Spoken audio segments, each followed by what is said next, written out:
Hello students, कैसे हैं आप सब। आशा करती हूँ आप अच्छे होंगे और अच्छे से अपनी पढ़ाई कर रहे होंगे। मैं मोनिका रावत आपका स्वागत करती हूँ आईसीटी वर्चुअल क्लासरूम देहरादून में। बच्चों, आज हम क्लास 8 का जो आपका सब्जेक्ट है साइंस, उसका चैप्टर फोर्स एंड प्रेशर, बल एवं दाब को कंटिन्यू करें। तो बच्चों, पिछले लेक्चर में हमने ये देखा था फोर्स यानी बल क्या होता है, बल के कॉन्सेप्ट को देखा था कि हम जब भी बल की बात करते हैं या फोर्स की बात करते हैं तो हम पुश और पुल से इसे डिफाइन करते हैं, यानी अपकर्षण और जो आपका पुल है उससे हम इसे डिफाइन करते हैं। आई होप आपको ये टॉपिक समझ में आए होंगे। तो बच्चों, आज का हमारा पहला टॉपिक है forces due to an interaction, यानी इंटरेक्शन के कारण। इंटरेक्शन यानी अन्योन क्रिया, इंटरेक्शन के कारण फोर्स या बल। तो जैसे कि आप यहाँ इस फिगर में देख सकते हैं, यहाँ पे एक कार खड़ी है और एक व्यक्ति इसके पीछे खड़ा है। अब ये व्यक्ति इसके पीछे खड़ा है, आप देख सकते हैं कि कार हिल नहीं रही है क्योंकि इसने ये क्या कर रहा है, एक जगह खड़ा है कि किसी भी तरीके की कोई भी क्रिया नहीं कर रहा है, कोई भी एक्शन नहीं कर रहा है और गाड़ी जो है खड़ी है, गाड़ी चल नहीं रही। अब क्या हुआ, इसने गाड़ी पर फोर्स लगा यानी बल लगा ताकि गाड़ी चलने लगे। तो उसने अपने हाथों से गाड़ी को धक्का दिया और जब वो अपने हाथों से गाड़ी को धक्का देता है तो वह यह देखता है कि जो गाड़ी है वो चलने लगती है या गतिशील हो जाती। तो यहाँ पे हम ये देख सकते हैं कि जब तक ये व्यक्ति गाड़ी के पीछे खड़ा था, बिल्कुल सीधा खड़ा था, तब तक गाड़ी चल नहीं रही थी, गाड़ी किसी भी तरीके का कोई भी मोशन नहीं कर रही थी। लेकिन जब इस व्यक्ति ने उस गाड़ी को धक्का दिया, धक्का देने के कारण यह गाड़ी चल पड़ी यानी मोशन में। तो इसके कारण हमें क्या पता चला, हमें ये पता चला कि जब भी हम बल लगाते हैं या फोर्स लगाते हैं तो हमें मोशन दिखाई देता है, या वह वस्तु जिस पे हम बल लगाते हैं, वो थिंग्स जिन पे हम बल लगाते हैं, फोर्स लगाते हैं, तो वो क्या करती है, फिर मूव करती।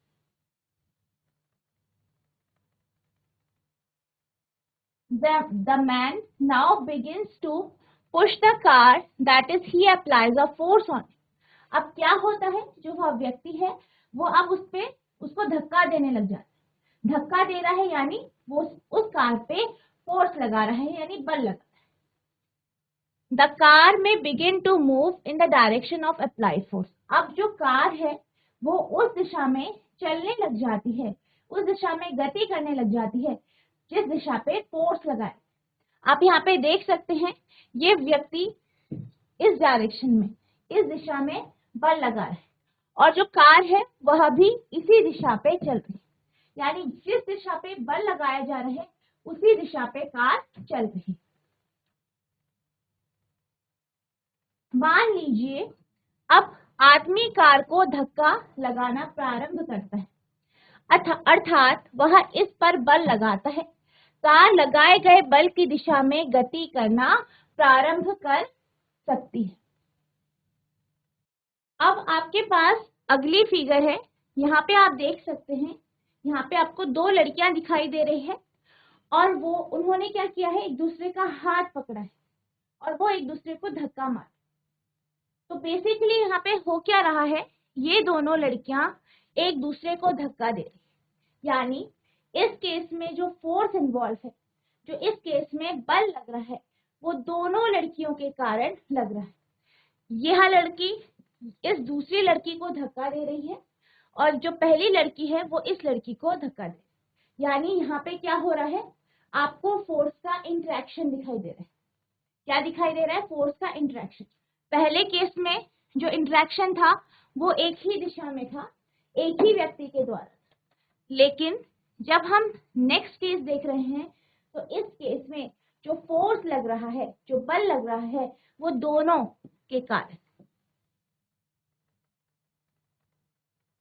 अब आप यहाँ पे देख सकते हैं, यहाँ पे ये जो दो लड़कियां हैं ये भी एक दूसरे पे फोर्स लगा रही है। कौन सा फोर्स? ये एक दूसरे को खींच रही है, पुल कर रही है। ठीक है, तो यानी यहाँ पे भी जो फोर्स है वो दोनों के द्वारा लगाया जा रहा है। अब अगली फोटो यहाँ पे आप देख सकते हैं कि यहाँ पे ये व्यक्ति है। ठीक है, ये इस बैल को अपनी तरफ खींच रहा है। वहीं ये बैल भी जो है अपने मोशन को, अपनी गति को रेजिस्ट करने के लिए वो क्या कर रहा है, वो भी अपनी तरफ खींच रहा है, यानी अपने आप को इधर की तरफ अपनी तरफ खींच रहा है। तो आप यहाँ पे देख सकते हैं कि एक फोर्स या एक बल इस व्यक्ति के द्वारा लगाया जा रहा है, और किस तरीके से? पुल के केस में, यानी क्या कर रहा है, खींच रहा है। इसी तरीके से ये जो बैल है ये भी इस व्यक्ति की तरफ फोर्स लगा रहा है, और कहाँ पे लगा रहा है? अपनी तरफ, यानी वो अपनी तरफ इसे खींच रहा है।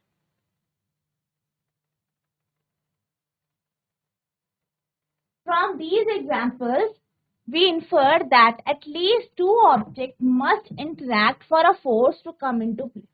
यानी हमें अब क्या पता चला? हमें अब यह पता चला कि अगर कोई भी फोर्स, कोई भी बल लगे या कोई भी बल आपको दिखाई देता है, वो तभी दिखाई देता है जब दो या दो से ज्यादा जो है व्यक्तियों के द्वारा फोर्स या बल लगाया जाए। Thus, an interaction of one object with another result in force between the two objects. इसलिए अगर हम बात करें दो व्यक्तियों की, दो व्यक्ति क्या कर रहे हैं? फोर्स लगा रहे हैं। जैसे कि हमने अभी देखा, यहाँ पे बैल और ये व्यक्ति दोनों बल लगा रहे हैं। इसी तरीके से इस केस में दोनों लड़कियां बल लगा रही हैं, और यहाँ पे भी दोनों बल लगा रहे हैं। तो हो क्या रहा है? दो व्यक्तियों के द्वारा क्या हो रहा है? बल लगाया जा रहा है, फोर्स लगाया जा रहा है, और उन फोर्स का इंटरेक्शन हो, उन फोर्स का क्या हो रहा है? इंटरेक्शन हो रहा है, जिसके कारण इन दोनों के बीच में हमें बल दिखाई दे रहा है। इन उदाहरणों से हम निष्कर्ष निकाल सकते हैं कि बल लगने के लिए कम से कम दो वस्तुओं के अन्योन्य क्रिया होनी आवश्यक है। इस प्रकार दो वस्तुओं के बीच अन्योन्य क्रिया के कारण उनके बीच बल लगता है। अब हम फोर्स को या बल को और अच्छे से समझते हैं। तो इसको समझने के लिए हम एक एक्टिविटी समझें। आपको क्या करना है? एक बड़ा सा बक्सा लेना है, या कोई बॉक्स ले सकते हैं, या आप टेबल भी ले सकते हैं। आपको और आपका जो फ्रेंड है उन दोनों को क्या करना है? सबसे पहले इस बॉक्स या जो आपने मेज लिया है उसके एक साइड से दोनों को धक्का देना, यानी दोनों एक ही साइड से, एक ही तरफ से क्या करेंगे? धक्का देंगे, कुछ इस तरीके से, जैसे आप यहाँ पे देख सकते हैं ये इस तरफ धक्का दे। अब जब इन्होंने इस तरफ धक्का दिया तो क्या हुआ? इन्हें ये जो बॉक्स है या टेबल है ये मूव करता हुआ दिखाई। क्या हुआ है? हमने एक बड़ा सा मेज या फिर बॉक्स लिया है।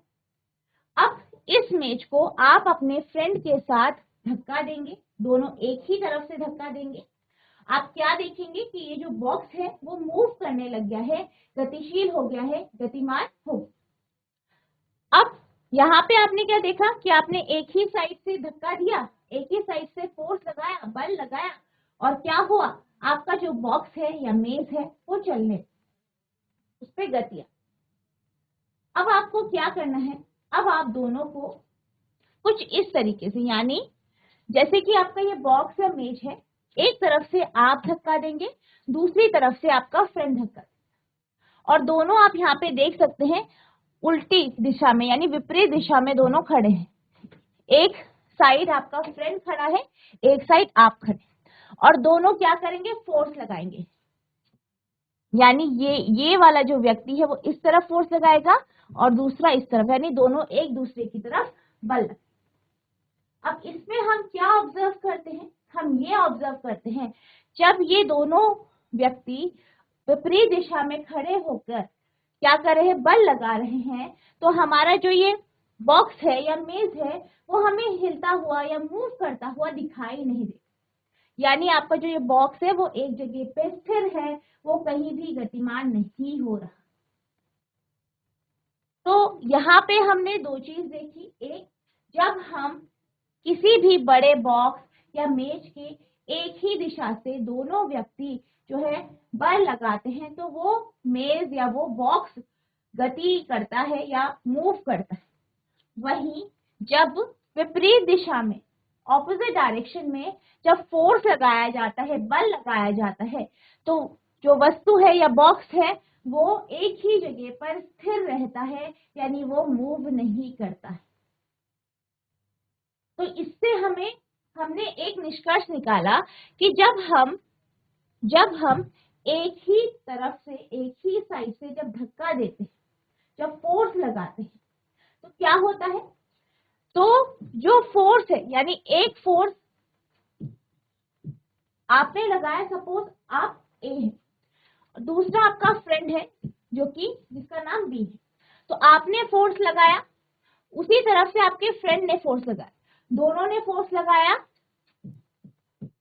सपोज पहले वाले ने, या जो ए पर्सन है, ए व्यक्ति है, उसने 2 न्यूटन का फोर्स लगाया, ठीक है, और जो बी व्यक्ति है उसने 3 न्यूटन का फोर्स लगाया, और दोनों ने क्या किया? एक ही दिशा पे फोर्स लगाया, एक ही डायरेक्शन में फोर्स लगाया, एक ही तरफ से फोर्स लगाया। तो क्या होता है जब ये कंडीशन होती है, यानी जो पहली कंडीशन है, तो इसमें दोनों फोर्स ऐड हो जाते हैं। क्या हो जाते हैं? दोनों फोर्स ऐड हो जाते हैं, यानी जो टोटल फोर्स या कुल बल जो इस बॉक्स पे लगेगा वो लगेगा 2 + 3, यानी 5 न्यूटन का फोर्स इस जो ये बॉक्स है इससे लगेगा। अगर दोनों बराबर बल लगाते, सपोज जो बी है वो भी क्या करता है? 2 न्यूटन का ही बल लगाता है। अब इस केस में क्या होगा? दोनों ऐड हो जाएंगे, फर्स्ट केस में दोनों ऐड हो जाएंगे, दोनों सम हो जाएंगे, और जो टोटल फोर्स या कुल बल जो होगा वो 4 न्यूटन का है। तो पहले केस में क्या हो रहा है? दोनों व्यक्तियों के द्वारा जो फोर्स लगाया जा रहा है, जो बल लगाया जा रहा है, वो ऐड हो रहा है, वो क्या हो रहा है? उसका सम हो रहा है, उनका योग हो रहा है। वहीं अगर हम सेकंड केस की बात करें, तो सेकंड केस में आप देख सकते हैं दोनों एक दूसरे की तरफ फोर्स लगा रहे हैं, यानी अगर हम बॉक्स या मेज की बात करें तो बॉक्स या मेज के दोनों जो विपरीत सिरे हैं वहां से बल लगा रहे हैं और एक दूसरे की तरफ लगा। तो सपोज जो ए है उसने 5 न्यूटन का फोर्स लगाया, इसी तरीके से जो बी है उसने भी 5 न्यूटन का फोर्स लगाया, लेकिन ये एक दूसरे की तरफ बल लगा रहे हैं, एक दूसरे की तरफ फोर्स लगा रहे हैं, जिस कारण यहाँ पे क्या हो रहा है? दोनों के दोनों जो बल है वो ऐड नहीं हो रहे, सबट्रैक्ट हो रहे, यानी उनका सम नहीं हो रहा, ठीक है। तो बेसिकली सेकंड केस में क्या हो रहा है? जो टोटल फोर्स होगा वो कितना हो रहा है?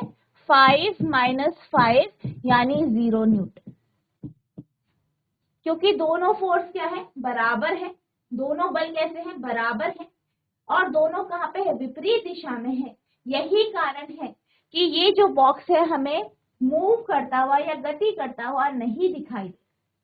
वहीं अगर हम पहले केस की बात करें, पहले केस में दोनों व्यक्तियों द्वारा या दोनों जो भी ए और बी हैं उनके द्वारा जो बल लगाया जा रहा है वो एक ही दिशा में, एक ही डायरेक्शन में लगाया जा रहा है, जिस कारण ये दोनों ऐड हो रहे हैं।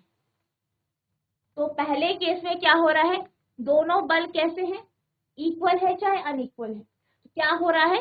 ऐड हो रहा है दोनों। वहीं दूसरे केस में चाहे इक्वल हो अनइक्वल हो, यानी दोनों सेम है या डिफरेंट है, दोनों बल जो लगाए गए हैं वो अलग अलग है, तो क्या होगा? सब्ट्रैक्शन होगा। लेकिन जब दोनों बल, दोनों के द्वारा जो फोर्स लगाया जा रहा है उनका अमाउंट बराबर है, वो बराबर है, यानी दोनों ने बराबर फोर्स लगाया है, तो क्या हो जाता है? जब हम सेकंड केस की बात करते हैं तो दोनों एक दूसरे की विपरीत दिशा पे लगा रहे हैं, दोनों अलग अलग सिरे से बॉक्स पे फोर्स लगा रहे हैं, जिस कारण क्या हो रहा है? फोर्स कैंसिल हो रहा है, क्योंकि दोनों फोर्स कैसे है? दोनों बल कैसे हैं? बराबर है, ठीक है। दोनों बल बराबर है, विपरीत दिशा में है, जिस कारण दोनों कैंसिल हो रहे हैं। और हमारा जो बॉक्स है या फिर जो हमारी टेबल है वो मूव नहीं कर रही है, वो गति नहीं। आई होप आपको ये एक्टिविटी समझ में आई होगी।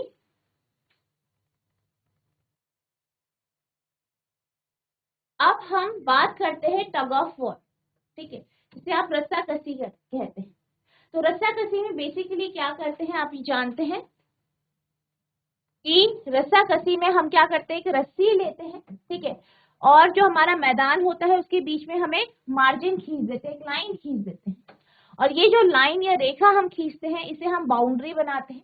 यानी दोनों टीम के लिए क्या है, बाउंड्री लाइन है, इसके दूसरी तरफ क्या है, दूसरे का एरिया है। और अगर जैसे कि जो है दूसरी टीम का व्यक्ति इस एरिया में आ जाए तो क्या हो जाएगा, उनके जो पॉइंट्स हैं वो कम हो जाएंगे और इसके पॉइंट्स ज्यादा हो जाएंगे, ठीक है। तो इस तरीके से आप इसे खेलते हैं। तो बेसिकली इसमें क्या हो रहा है, यहाँ पे आप देख सकते हैं कि एक रस्सी है, उसके बीच में एक जो है निशान बनाया गया है जो कि रुमाल से बनाया गया। अब जब रस्साकसी खेली जाती तो दो टीम होती है, उसके मेंबर होते हैं, और दोनों उस रस्सी के दोनों अलग अलग सिरे पे जो है दोनों टीम खड़ी हो जाती है और क्या करती है, खींचती है, इसे खींचती है रस्सी। तो आपने कभी एक कंडीशन देखी होगी, जब आपको ये जो रेड कलर का या यहाँ पे जो रुमाल बांधा गया है, जो मार्क किया गया है, वो जो है ना पहली टीम की तरफ जाता है ना दूसरी टीम की तरफ, वो बीच में यानी जो लाइन आपने खींची है वहीं पे रहता है। तो बेसिकली ऐसा क्यों होता है, क्योंकि दोनों टीमों ने बराबर बल लगाया है, बराबर बल लगा के खींचा है, दोनों क्या कर रहे हैं, खींच रहे हैं। यहाँ पे कौन से बल का प्रयोग हो रहा है, खींचने का, यानी पुल कर रहे हैं, और दोनों ने बराबर बल लगाया है, बराबर बल लगाया है, जिस कारण ये जो रुमाल है या ये जो मार्क है वो किसी भी टीम की तरफ नहीं जा रहा है, और वो बीच में जो लाइन आपने खींची है ग्राउंड में वहां पे वो आपको दिखाए।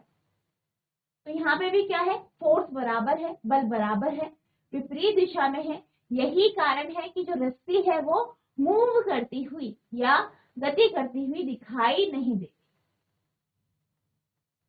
The rope may not move if the two teams pull at it with equal force। यानी रोप क्या होगी या रस्सी जो होगी वो गति नहीं करेगी अगर दोनों टीम के द्वारा जो बल लगाया जा रहा है, जिस बल से वो उसे खींच रहे हैं, वो अगर बराबर है।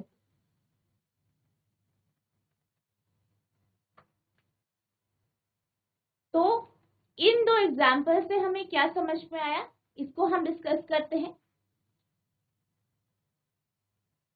तो जैसे कि अभी हमने डिस्कस किया, आप यहाँ पे देख सकते हैं फिगर ए में, forces applied on an object in the same direction add to one another।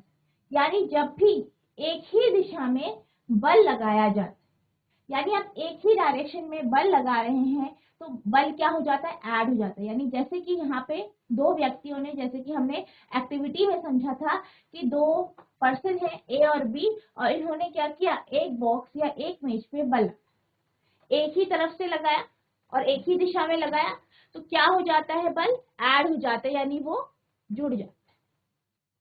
If the two forces act in the opposite direction on an object, the net force acting on it is the difference between the two forces। यदि किसी वस्तु पर दो बल विपरीत दिशा में कार्य करता है तो इस पर लगने वाला कुल बल दोनों बलों के अंतर के बराबर होता है। और अगर हम किसी भी वस्तु पे, कोई भी ऑब्जेक्ट है, उस पे हम विपरीत दिशा पे बल लगाए, यानी दो व्यक्ति हैं और वो अलग अलग दिशा में या विपरीत दिशा में, बेसिकली विपरीत दिशा में बल लगा रहे हैं, तो जो टोटल फोर्स होता है, जो कुल बल होता है, वो आपस में सब्ट्रैक्ट हो जाते हैं, यानी माइनस हो जाता है। यानी जब बल एक ही दिशा में लगाया जाता है तो वो ऐड हो जाता है, और जब ऑपोजिट दिशा में या विपरीत दिशा में लगाया जाता है तो ये क्या हो जाता है, सब्ट्रैक्ट होता है।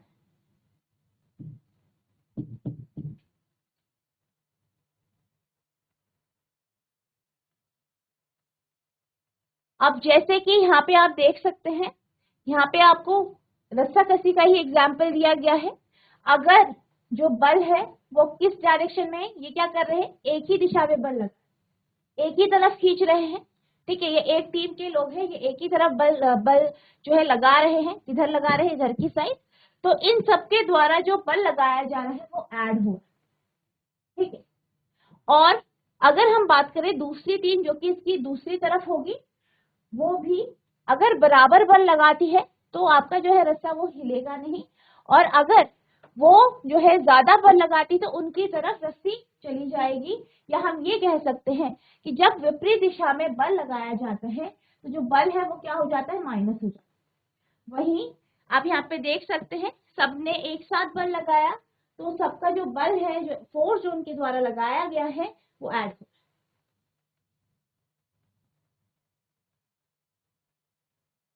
A force could be larger or smaller than the other or equal to each other.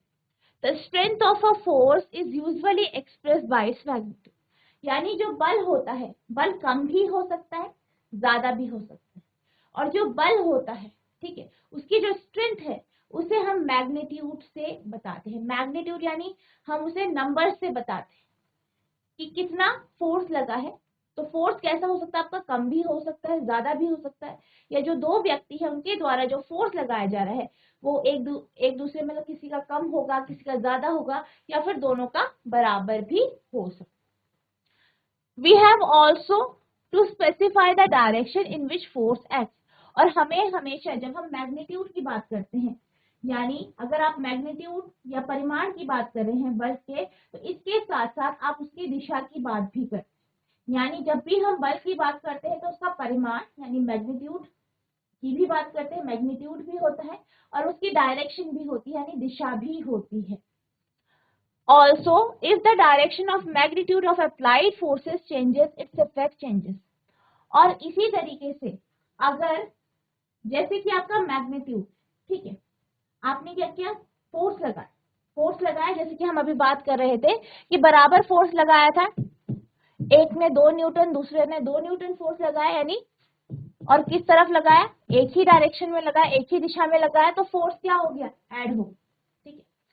अब हमने डायरेक्शन चेंज कर दी, हमने क्या की, दिशा बदली, यानी पहले व्यक्ति ने क्या किया, 2 न्यूटन का फोर्स लगाया, उसके जिस दिशा में वो लगा रहे उसके विपरीत दिशा में दूसरे व्यक्ति ने बल लगाया और उसने भी उतना ही लगाया, तो यहाँ पे क्या हो गया, सब्ट्रैक्ट हो गया, माइनस हो गया। तो आप देख सकते हैं पहले केस में जो बल लगाया गया वो एक ही दिशा में लगाया गया, जिस कारण दोनों बल क्या हो गए, ऐड हो गए। वही दूसरे केस में बल विपरीत दिशा में लगाया गया, इसलिए दोनों सब्ट्रैक्ट हो। इसी तरीके से अगर हम बात करें कि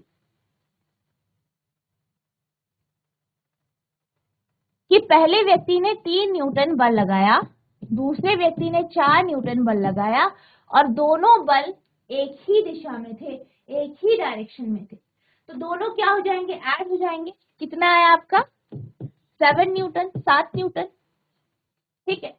अब यही व्यक्ति विपरीत दिशा में बल लगा, ऑपोजिट डायरेक्शन में बल लगा, पहले ने कितना लगाया, 3 न्यूटन लगाया, दूसरे ने क्या लगाया, 4 न्यूटन।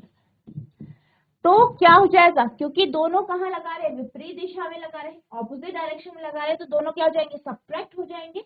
तो हमारे पास जो रिजल्ट आएगा वो 1 न्यूटन आएगा।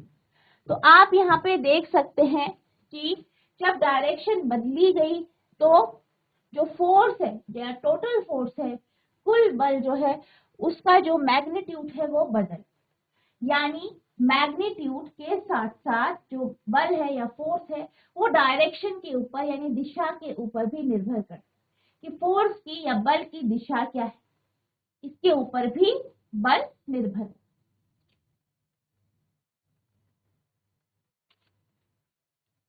एक बल दूसरे से बड़ा, छोटा या बराबर हो सकता है। बल की प्रबलता प्रायः इसके परिमाण से मापी जाती है। बल के बारे में बताते समय हमें उस दिशा का उल्लेख करना भी आवश्यक है जिसमें बल कार्य करता है।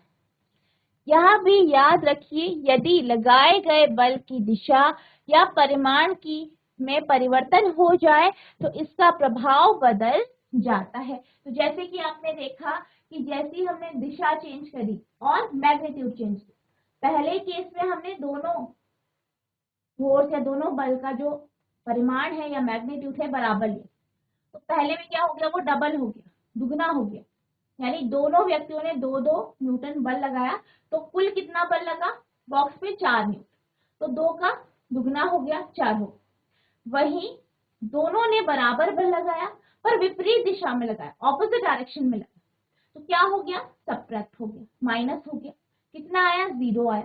तो आप देख सकते हैं कि जब दोनों का मैग्नीट्यूड बराबर था तो पहले केस में क्या हुआ, बल दुगना हो, दूसरे केस में क्या हो गया, जब डायरेक्शन ऑपोजिट हो गई, विपरीत दिशाएं हो गई, तो दिशा भी बदली, तो मैग्नीट्यूड भी बदल गया, ठीक है, और आपका क्या आ गया, 0।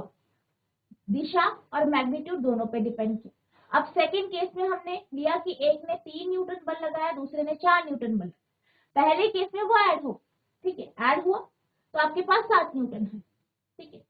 अब दूसरे केस में दोनों ऑपोजिट डायरेक्शन में लगा रहे, विपरीत दिशा में बल लगा रहे, दोनों सब्ट्रैक्ट हुआ, तो कुल कितना बल आया, 1 न्यूटन, ठीक है, 1 न्यूटन के आगे बल। तो आप देख सकते हैं मैग्नीट्यूड बदला, परिमाण बदला, तो आपको फोर्स या टोटल जो फोर्स है उसमें आपको डिफरेंसेस नजर आए, जो है चेंजेस आपको नजर आए कि क्या क्या परिवर्तन हो रहे। The net force on an object is zero if the two forces acting on it in opposite directions are equal. यदि किसी वस्तु पर विपरीत दिशाओं में लगने वाले बल बराबर हैं, तो उस पर लगने वाला नेट बल शून्य होता है। यानी जब भी किसी भी वस्तु पे बल लगाया जाए, जैसे कि हमने अभी देखा, और दोनों बल क्या है, ऑपोजिट डायरेक्शन में, विपरीत दिशा में है, और दोनों कैसे हैं, बराबर है, तो जो कुल बल उस वस्तु पे या उस टेबल या उस बॉक्स पे लगाया जा रहा है वो कैसा हो जाता है, 0 हो जाता है, यानी शून्य हो जाता है। In general, more than one force may be acting on an object. However, the effect on the object is due to the net force acting on it.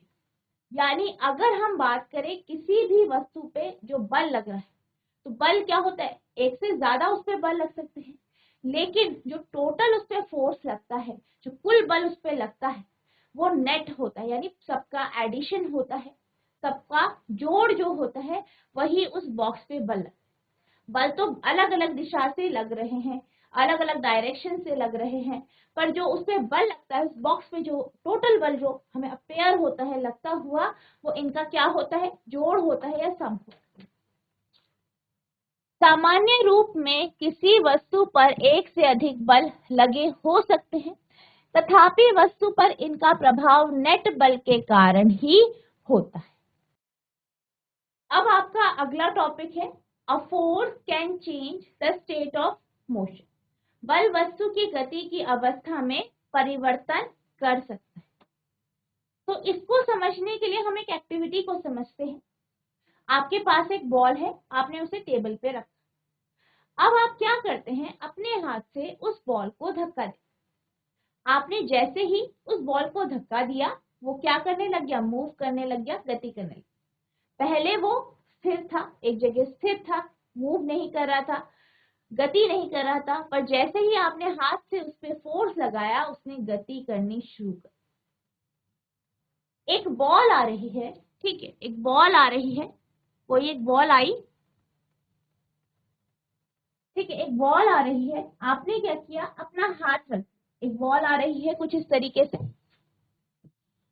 आपने यहाँ पे अपना हाथ रख, ठीक, अब वो इससे टकराई, फिर वो वापस चली। इसी तरीके से एक बॉल आई, इधर से आई, इस तरीके से आ रही थी, आपने यहाँ पे एक स्केल रख दिया या अपना हाथ रख दिया, और ये बॉल इधर जा रही थी, टकराई और इधर आ। तो आप यहाँ पे देख सकते हैं इन तीन केस में, पहले केस में क्या हुआ, पहली स्थिति में क्या हो रहा है, एक बॉल है, वो स्थिर है, स्टेशनरी है, उस पे हाथ से बल लगाया जा रहा है, बल लगाने के कारण वो बॉल मूव करने लग गई, गति करने लग गई, यानी उसकी जो अवस्था है, जो बॉल की जो स्थिति है उसमें बदलाव, की अवस्था में बदलाव। पहले वो स्टेशनरी थी, स्थिर थी, अब फोर्स लगाया, बल लगाया, वो मूव करने लग गई। एक बॉल आई, सीधे आ रही थी, ठीक है, आपकी तरफ, आपने क्या किया, अपना हाथ रख दिया, हाथ से फोर्स लगा। अब क्या हुआ, बॉल आपके हाथ से टकराई और वापस उसी दिशा में चली गई जिस दिशा से वो आई थी। यानी जो बॉल है, बॉल की मोशन की जो डायरेक्शन है, गति की जो दिशा है, उसमें परिवर्तन कैसे हुआ। बॉल मूव कर रही थी, आई, इधर आई, टकराई, अब वो इधर की तरफ जाने लगी। तो आप देख सकते हैं डायरेक्शन यानी दिशा में परिवर्तन हो रहा है। पहले वो सीधे आ रही थी, फिर वापस उधर से ही वापस चली। तीसरे केस में क्या हुआ, इधर से एक बॉल आई, एक एंगल से बॉल आई, कोण से क्या आई, बॉल कोण बना रही है, ठीक है। अब वो क्या हुआ, आपके हाथ पे लगी, आपने अपने हाथों से फोर्स लगाया, अब वो क्या हुआ, वो दूसरी दिशा की तरफ मुड़ गई और दूसरी दिशा में जाने। तो आप इन सब केसेस में देख सकते हैं कि पहले केस में जो बॉल थी वो स्थिर थी, वो फिर मूव करने लगी। तो जो बॉल की जो गति की अवस्था है, पहले कैसी थी, वो स्थिर थी, स्टेशनरी थी। फिर क्या हुआ, हमने हाथों से बल लगाया, वो मूव करने लगी, उसमें मोशन आ, गति आ, ठीक है। तो क्या हो रहा है, मोशन में चेंज आ रहा है, या जो गति है, जो गति की अवस्था है, उसमें बदलाव आ रहा है, उसमें परिवर्तन आ रहा है। इसी तरीके से ये जो बॉल है, इसकी दिशा, ये मूव तो कर रही थी, गति तो कर रही थी, पर इधर की तरफ कर रही थी, एक दिशा में कर रही थी। फिर क्या हुआ, हाथ से फोर्स लगा, बल लगा, और इसकी जो दिशा चेंज हो गई। तो यहाँ पे भी क्या हो रहा है, गति की अवस्था में बदलाव आ रहा है, कैसे, दिशा में परिवर्तन हो। इसी तरीके से तीसरे केस में भी बॉल इधर मूव कर रही थी, इधर गति कर रही थी, हाथों से टकराई या किसी स्केल से टकराई, आपने हाथों से या स्केल से उस पर बल लगाया, वो इस दिशा में मूव करने लगी, दिशा में परिवर्तन आया, डायरेक्शन में बदलाव आया, जिस कारण क्या हुआ, गति की अवस्था में बदलाव।